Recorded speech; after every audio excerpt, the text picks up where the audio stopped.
वर्ष 77 78 हजुर यहाँ म भिडियो गर्दैछु अब अरू कुरो सोध्नु ल अङ्कल यो हामीले कहिले कहिले गर्ने 1 वर्ष बिराएर पूजा यहाँ गर्ने हजुर 1 वर्ष बिराएर हो बुवा हजुर डाङ्ग्री यहीँ पास गराउँछ जान नभए हामी फेरि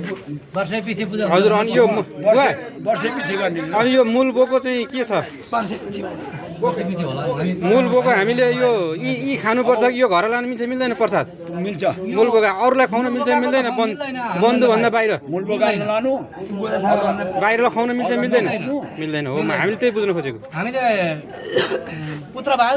हजुर कुनै गाडी किनेको कुनै जग्गा किनेको हजुर यस्तो म कुल्ले तल केही चढाउँछु भनेर भन्यो भने हजुर त्यो चाहिँ पाइयो चल्ने खान अँ मेन यो हामीले चाहिँ मेन बोको पहिला सेतो बोको पूजा गऱ्यौँ हजुर त्यो बोकाको पर्छ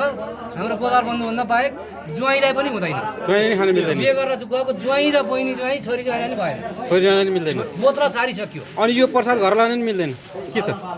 लान्छु भने पाइयो आफ्नो परिवारलाई खुवाउनलाई छुटुक तर खाँदा यी खाएर गयो भने राम्रो अँ र अलिकति लहर खुवाउँछ मन्दिरको प्रसाद भने राम्रो ए हजुरको चाहिँ शुभ नाम मेरो रामशरण गोदार थापा चापा गाउँ मन्दिरकै आसपासमा छु ललितपुर र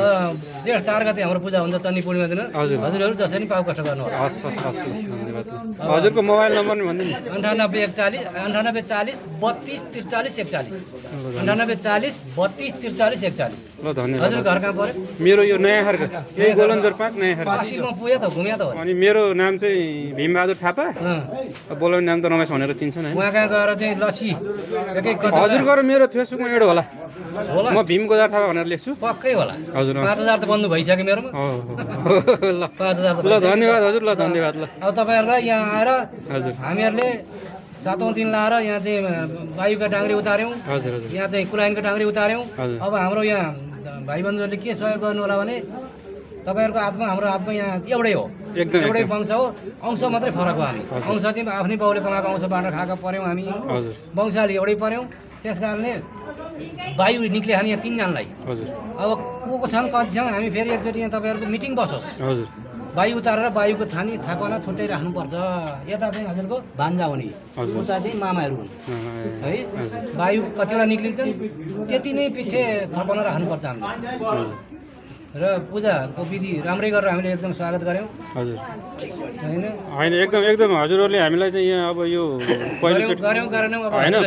पहिलोचोटि हामीलाई चाहिँ यो देखाइदिनु भयो होइन अब हामी सिक्दै जान्छौँ बाटो लगाइदिएको छ होइन त्यही बाटोलाई हजुरहरूले फलो गर्नुहोस् त्यो बाटोलाई नमेटाउनुहोस् ठिक छ त्यही हो कुरो र फेरि हाम्रो मैले फेसबुकमा मैले विज्ञापन गर्छु हजुर। हजुरहरूले जसरी आज हाम्रो 3 गाडी आएको छ ललितपुर काठमाडौँबाट त्यसै गरी यहाँका बन्धु पनि त्यो मन्दिर जेठ 4 गते होइन जेठ 4 गते चन्नी पूर्णिमाको दिन चन्नी हुन्छ। पूर्णिमा वैशाखी पूर्णिमा जसरी हाम्रो बन्धुहरू आज यहाँ आएर यो भिडभाड मास हाम्रो चापागाउँमा मन्दिर छैन मेरै घरको आसपासमा मै हो अहिले त्यहाँ एउटा बन्धुले साँचो माग्नु भयो आज पूर्णिमा दिन दुपाल्न आकर्षण हात्तीबानबाट चापागाउँ जाने कताबाट भन्दा मलाई ठ्याक्कै साटोबाट सन्तानेश्वर पुग्नु सन्तानेश्वर पुगेको छु सन्तानेश्वर तीर्सैभित्र सन्तानेश्वरको काखमै मैले पनि एउटा घडेरी लिएँ हो सन्तानेश्वर झरुवा राशि भन्छ नि पहिलाको हो मेरो त्यो झरवासीको वडा सदस्य मेरो दाहिने यहीँ आउनु भएको छ होइन ए जनप्रतिनिधि हजुर हजुर के रमेश कार्यवाहक थापा अध्यक्ष पनि हो रमेश थापा प्रेमलाल थापा भास्कर थापा अध्यक्ष ए भास्कर थापा हिमाल हाम्रो दायित्व 40 सालदेखि अनि त्यो चापागाउँ चाहिँ कहाँबाट जाने भन्नु त मलाई ठ्याक्कै साटोबाटो 2टा चोक छन् एउटा पुलिस चौकी चोक एउटा पल्लो चोक पुलिस चौकी चोकबाट छिर्नु भने अलि माथिबाट आएर दायाँ छिर्नु सुमेरु हस्पिटललाई फलो गर्दै आउनु सुमेरु त्यसपछि माथि नागदोटो बाटोबाट देउरे छिर्नु अनि सन्तानेश्वर देखिनिहाल्छ सन्तानेश्वरमा त्यहाँ पुगेको छु म त्यहाँ पुगेपछि त्यहाँबाट उता 5 मिनट अलिकति पर मोटरसाइकलमा 5 मिनट ल धन्यवाद हजुर ल धन्यवाद ल ल धन्यवाद